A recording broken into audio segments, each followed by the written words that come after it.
शादी की पहली रात थी। मेरी ननंद ने मेरे पति के बारे में ऐसी बात बताई जिसे सुनकर मेरे रोंगटे खड़े हो गए। हम लोग उनके मुकाबले में कुछ भी नहीं हैं।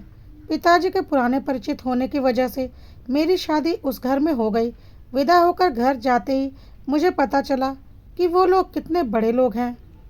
घर बहुत बड़ा था। पहली बार था जब मैंने उनका घर देखा था। सब कुछ बहुत अच्छा था। रात को मेरी ननंद मुझे अकेले में ले गई। मेरे समझ में नहीं आया। मुझे लगा कुछ बात करनी होगी। उनका चेहरा उतरा हुआ था, जैसे कि कोई बात वह मुझसे करना चाहती हूँ। मैंने उन्हें पूछा, क्या हुआ? आप डरी हुई सी क्यों हो? मेरी ननंद बोली, भाभी, मैं आपको कुछ बताना चाहती हूँ, लेकिन आप यह सुनकर हिम्मत रखना। इस बात को हमारे बीच में ही रखना। यह बड़ा घर है, यहाँ बात फैलते ज़्यादा समय नहीं लगता, और वो बात सबके सामने आ गई तो हमारे घर की इज्जत मिट्टी में मिल जाएगी। अब आप इस घर की बहू हो और आपको इस घर का मान सम्मान रखना होगा। उनकी बातें सुनकर मैं सच में थोड़ा डर गई। मुझे समझ में नहीं आ रहा था कि वो क्या बोलना चाह रही हैं। मैंने कहा, आप बताइए मुझे क्या बात है। मेरी ननद बोली कि भाभी, मेरा भाई आपको कोई सुख नहीं दे सकता। उसमें कुछ शारीरिक कमियां हैं जो कि मुझे पता है। आपसे यह बात छुपाकर शादी की गई है। मेरा भाई रात में अक्सर बाथरूम में ही रहता है। पता नहीं वहाँ क्या करता है। जब भी उससे पूछो तो यही कहता है कि उसका पेट खराब है। कमरे में जाने से पहले अपने पति के लिए यह सब बातें सुनकर मुझे समझ में नहीं आ रहा था कि मैं क्या करूं। मेरी ननद ने कहा कि आप उनसे कोई बात मत करना, थोड़े समय उनके साथ बिताओ, फिर उनसे खुलकर बात करो। अगर हमसे कुछ हो सकता है तो हम ज़रूर करेंगे। हम आपके साथ हैं, आपको अकेला नहीं छोड़ेंगे। सुहागरात वाली रात यह सब सुनकर मैं अपने कमरे में जा रही थी। मुझे अब डर लगने लगा था। यही सब सोच रही थी कि मेरे पति कमरे में आए। कमरे का दरवाज़ा बंद किया और दरवाजे से ही पेट पर हाथ लगाते हुए बिस्तर पर मेरी तरफ पीठ करके बैठ गए और बोले कि उनका पेट खराब है। कुछ ही सेकंड में वो उठकर बाथरूम में चले गए। बिल्कुल वैसा ही हुआ जैसा कि मेरी ननद ने मुझसे कहा था। पेट खराब हो तो थोड़ी देर के बाद वो बाथरूम से बाहर आ सकते, लेकिन करीब 1 घंटे तक वह बाथरूम में ही रहे। मैं बाहर चुपचाप अपने बिस्तर पर बैठी रही। उन्हें मैंने आवाज़ भी नहीं दी। बस यही सब सोचते सोचते मैं बिस्तर पर लेट गई। करीब 2 घंटे बाद वो बाथरूम से निकले। मेरा अब उनसे बात करने का मन ही नहीं था। मुझे लगा कि मेरे साथ धोखा किया गया है। वो भी अपने बिस्तर की साइड पर जाकर सो गए। सुबह तक मैं अपने आप को खुशकिस्मत मान रही थी और रात होते ही अपनी किस्मत को कोसने लगी। सुबह मैं जल्दी उठी और बाथरूम में गई। बाथरूम में जैसे ही गई मेरे होश उड़ गए, क्योंकि बाथरूम में एक नई नाइटी थी, साथ ही मेकअप का सामान। यह सब क्या था मुझे समझ में नहीं आ रहा था। एक ऐसे इंसान से मेरी शादी क्यों करवा दी?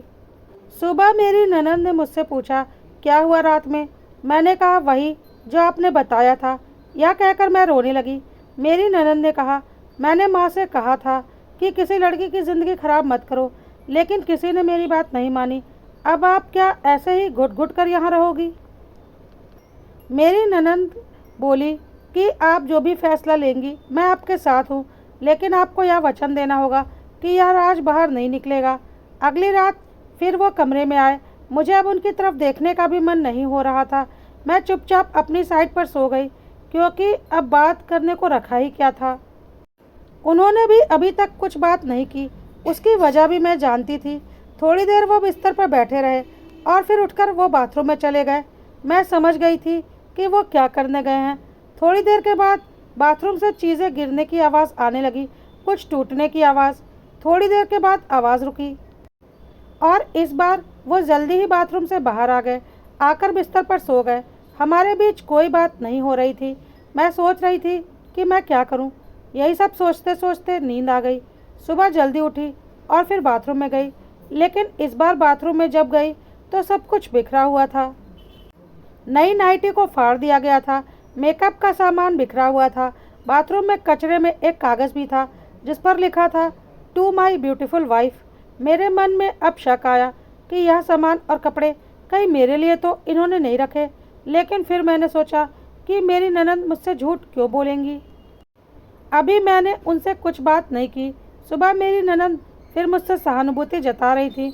मुझे उनकी बातों से लगा कि वो चाहती हैं कि मैं इस घर को छोड़कर इस घर से चली जाऊं। मुझे अब मेरी ननद पर कुछ शक हुआ।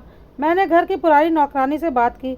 मैंने बातों बातों में उससे पूछा कि मेरे पति कैसे इंसान हैं। वो बोली कि वो बहुत सीधे हैं। उनकी माँ और बहन तो चाहती थी कि उनकी शादी उनकी बहन के पति के रिश्तेदार से हो। बहन और माँ ने तो बहुत कोशिश की, लेकिन उनके पिताजी नहीं माने और उनके दोस्त की बेटी यानी कि आपसे शादी करवा दी। वो दोनों तो आपकी शादी के खिलाफ थे। कई दिनों तक घर में विवाद भी होता रहा था। अब मुझे पता चल गया था कि मेरी ननद मुझे क्यों भगाना चाहती थी, इसलिए उन्होंने मुझसे झूठ कहा था। उन्होंने शायद मेरे पति यानी कि अपने भाई से भी मेरे बारे में कुछ कहा होगा। रात को मैं अपने पति से बात करने का इंतज़ार कर रही थी। वो कमरे में आए तो उनका मुंह उतरा हुआ था। यह पहली बार था जब मैं उनसे बात करने वाली थी। उनके आते ही मैंने कहा, आप मुझसे कुछ बात करना चाहते हैं? वो बोले, अब बात करने में रखा क्या है। पापा का विश्वास था कि वो घर अच्छा है, इसलिए मैंने माँ और बहन की ना सुनकर तुमसे शादी की और तुमने मुझसे सच छिपाया। मैंने बोला, सच? कौन सा सच? यह सच कि तुम मुझसे शादी नहीं करना चाहती थी। तुम्हारी ज़िंदगी में अभी भी कोई और है। यह बात तुमने ही तो मेरी बहन को बताई थी। घर की इज्जत और पापा के कारण मैं चुप हूँ, कुछ कदम नहीं उठा रहा। मैंने भी देख लिया कि तुम्हारे लिए मैं कितना मायने रखता हूँ। सुहागरात ज़िंदगी में बहुत स्पेशल होती है, लेकिन मेरे बाथरूम में 2 घंटे रहने पर भी तुम्हें कोई फ़र्क नहीं पड़ा। बहन ने सही कहा था कि तुम आवाज़ भी नहीं दोगी, बात भी नहीं करोगी। मैंने पूछा, आपसे बाथरूम में रुकने को उन्होंने कहा था? उन्होंने बोला, हाँ, उसने ही कहा था कि तुम्हारी सच्चाई देखनी है तो मुझे यह करना ही पड़ेगा। और वो कपड़े और मेकअप वो मेरी बहन ने ही रखा था। कहा था कि पहली रात का गिफ्ट है तुम्हारे लिए। मैं उठकर उनके पास गई और उनसे कहा, आपको पता है उन्होंने मुझसे क्या कहा? फिर मैंने उन्हें सारी बात समझाई। हम दोनों को यह बात समझ में आ चुकी थी कि वह चाहती थी कि हम दोनों के बीच में गलतफहमी हो और हम अलग हो जाएं, ताकि वो जो चाहती हैं वह पूरा हो जाए। सारी सच्चाई जानकर मेरे पति को बहुत गुस्सा आया, लेकिन मैंने कहा, नहीं, अब हम इस बात को यहीं पर ख़त्म करेंगे और किसी से कुछ भी नहीं कहेंगे। उस रात मेरी सारी परेशानियां और गलतफहमियां दूर हो चुकी थीं। वो थी सही मायने में मेरी सुहाग रात। अगली सुबह मेरी ननद ने मुझसे पूछा कि मेरा क्या फ़ैसला है, मैं क्या करने वाली हूँ। मैंने कहा कि मैं इस घर की बहू बनकर सारी ज़िंदगी इस घर में ही रहना चाहती हूँ। जिसे सुनकर मेरी ननद हैरान हो गई। मेरे चेहरे पर मुस्कान देखकर उनका चेहरा उतर गया और उन्हें समझ में आ गया कि हम दोनों को सारी सच्चाई पता चल चुकी है और हमारे बीच की सारी गलतफहमियां दूर हो गई हैं। ननद उसी दिन अपने घर चली गई।